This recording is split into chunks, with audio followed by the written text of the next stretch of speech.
Okay, salient features of IPR 1956 നോക്കാം. Categorization of industries. The resolution classified industries into three categories. IPR 1956 industries മൂന്ന് category ആയിട്ട് തിരിച്ചിട്ടുണ്ട്. First one, Schedule A. It consists of 17 industries which would be the exclusive responsibility of the state.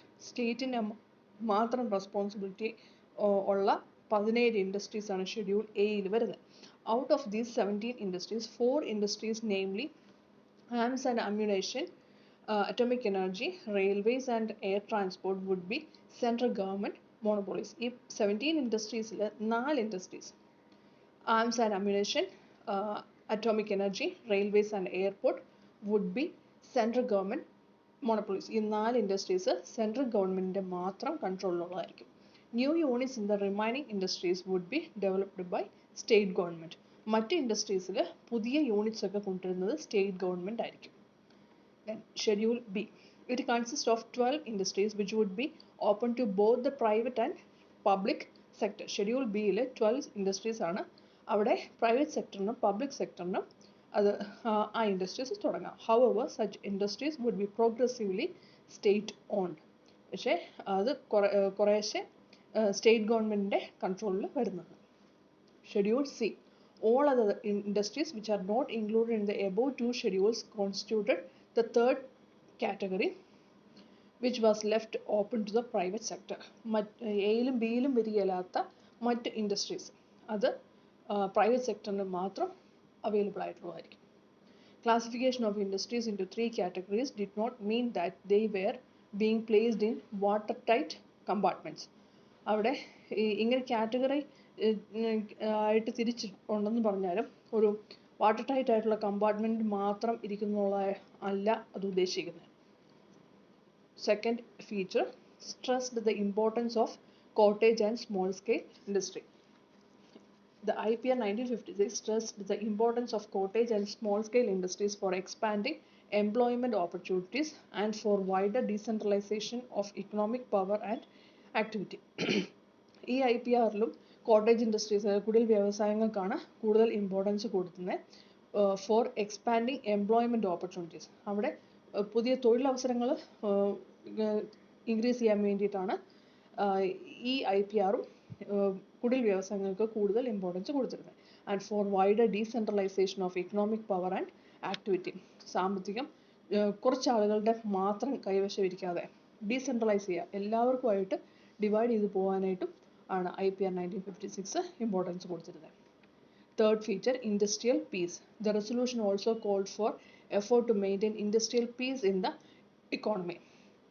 ഓരോ ഇൻഡസ്ട്രീസിനും സമാധാനപരമായിട്ട് അവർക്ക് comfortable ആയിട്ടുള്ള രീതിയിൽ പ്രവർത്തിക്കാനായിട്ട്, ഇക്കോണമിയിൽ പ്രവർത്തിക്കാൻ വേണ്ടിയിട്ടുള്ള ഒരു റെസൊല്യൂഷനാണ് IPR 1956. Reduction of disparities. The resolution also aimed at a reduction of regional disparity in industrialization. Disparity എന്നത് വേർതിരിവ്.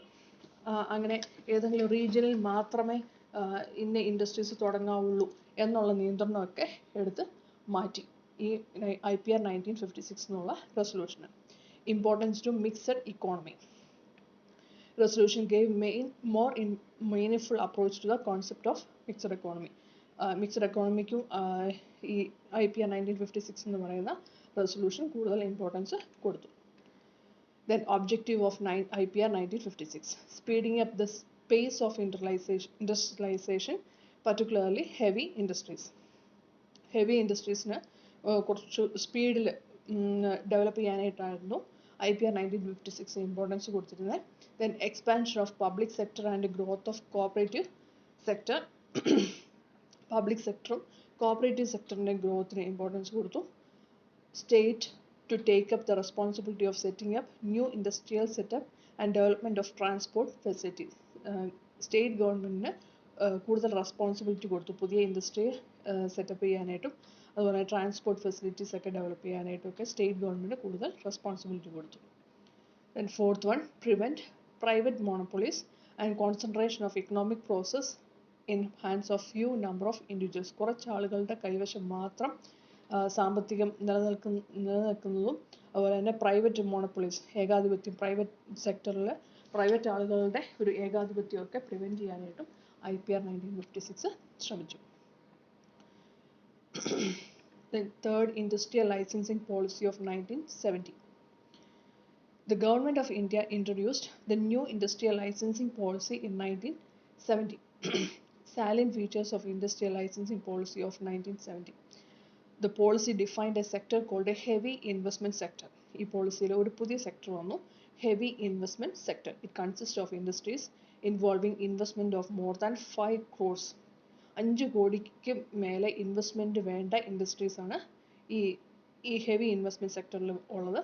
All such industries were opened for private sector except those reserved for public sector in IPR 1956. IPR 1956 public sector മാത്രം കൈകാര്യം ചെയ്യാവുള്ളൂ എന്ന് reserve ചെയ്തിരിക്കുന്ന industries ഒഴികെ ബാക്കിയുള്ളതെല്ലാം private സെക്ടറിന് open ആക്കി കൊടുത്തു. Industries involving investment between 1 crore and 5 crore were included in middle sector. 1 കോടിക്കും 5 കോടിക്കും ഇടയ്ക്ക് investment ആവശ്യമുള്ളതിനെ middle സെക്ടറിൽ ഉൾപ്പെടുത്തി. Licensing policy was considerably liberalised and simplified for those industries. അവരുടെ ലൈസൻസ് ഒക്കെ കൊടുക്കുന്ന ആ ഒരു പോളിസിയിലൊക്കെ കുറച്ചും കൂടെയൊക്കെ ഒരു ഇളവുകളൊക്കെ കുറച്ചും കൂടെ സിംപ്ലിഫൈ ചെയ്തു. Third, setting up of industries involving investment of less than 1 crore does not require any license. അടുത്തത് 1 കോടിക്ക് താഴെ ഇൻവെസ്റ്റ്മെന്റ് ആവശ്യമുള്ള ഇൻഡസ്ട്രീസിന് അങ്ങനെ സ്പെഷ്യൽ ലൈസൻസ് ഒന്നും എടുക്കണ്ട എന്നുള്ള ഒരു തീരുമാനവും കൊണ്ടുവന്നു. അതാണ് ഇൻഡസ്ട്രിയൽ ലൈസൻസിങ് പോളിസി 1970.